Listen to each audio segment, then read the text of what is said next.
Hey everyone, I'm Chrisline. If you're thinking about moving to Sydney, this video will give you a clear overview of what life here is really like. I'll be covering everything from the cost of living and work cultures to food, lifestyle, safety, and more, based on my experience living here in Sydney for the past 3.5 years. Let's get into it. Okay, first on the list is cost of living, probably the biggest concern for anyone's moving here. Sydney rent is expensive. You can expect around $2,500 to $3,900 per month in the city center. But if you move to the suburb area, it probably goes up to $1,800, $2,500 per month. But I strongly encourage you to share with other roommates. And I know it sounds very terrifying to live under the same rooftop with complete strangers who you have no idea about. But start with someone who shares the same nationalities or ethnicity, so it's easier and more familiar for you to communicate with, because I believe that shelter is the most important aspect in your life to increase your quality of life, and that matters to me the most because you want to come home in a cleaned and welcoming and peaceful area for you to wind down after a long day. So take that into matters. My current rent is $1,100 per month. Utilities including electricity, gas, water, home internet, and my own phone, internet, mobile data. It's around $120 per month per person, and it can vary.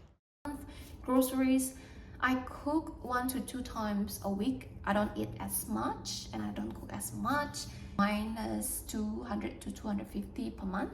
And transport is around $120 per month because I need to travel to my office, which is like 30 minutes away by train. But Sydney is a very walkable city, so you can walk wherever you go. But yeah, we got a very seamless Opal card for you to tap on and off for our transport, public transport, buses, trams, light rails, ferries, and metro. But there are some disruptions, so you need to plan your travel ahead. For entertainment, it really varies for everyone. So depending on your lifestyle, for me, I don't go out as much because I work a lot. But the second half of the year, a lot of my friends getting birthdays, so that would be logical for me to spend more than the first half of the year. So I would say on average $100 to like $400 per month. Not per month, like generally, I don't know. So yeah, depending, because I used to do a lot of tennis, Pilates, gyms, and karaoke, and those add up, you know. So it's a lot, depending on your lifestyle. My cost of living for now, a month, roughly $1,500 to $1,700. And the second one will be career and work opportunities in Sydney. For full-time workers, fresh graduate, I wouldn't say that everyone fit into this bracket, but this is what I heard and what I experienced. It ranges from 55k to 85k per annum annually, and it depends on the industry. Industry in demands right now in Sydney is technology, healthcare, construction, agriculture, education, and that pays a lot. A great starting point is usually in hospitality or retail sectors. So a lot of people come here as a part-time, looking for part-time jobs as international students, usually work at cafes, restaurants, and retail work. A lot of companies prioritize people with no visa restriction.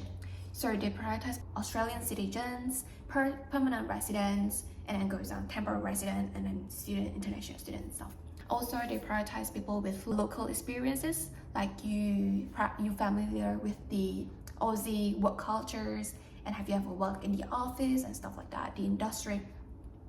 And it's really good to familiarize yourself through industry events, working events, gaining upskilling from LinkedIn Learning, getting lots of certificates. Of course, those all matters, and getting like a degree from Australian universities, those all count.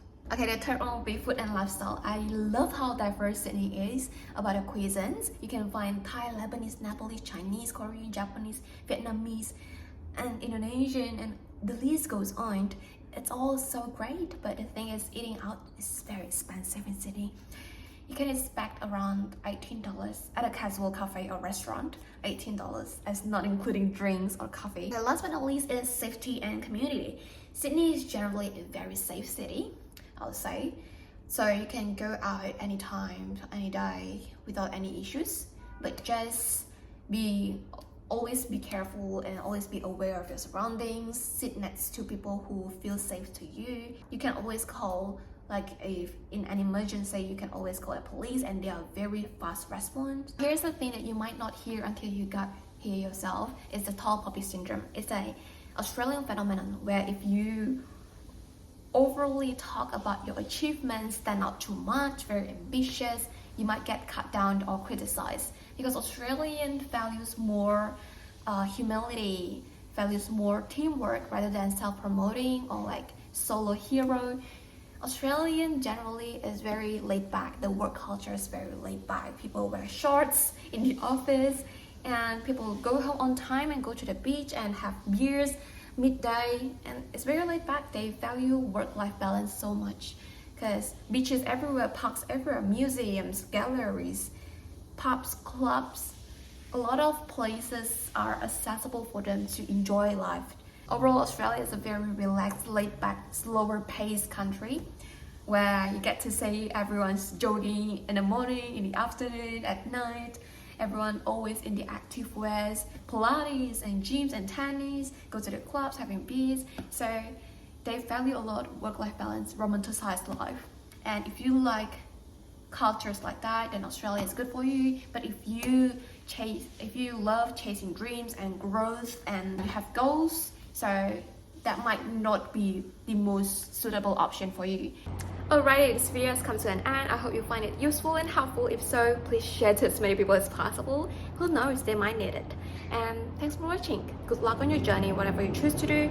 And please help subscribe, like, comment, and yeah, I'll see you next time. Bye.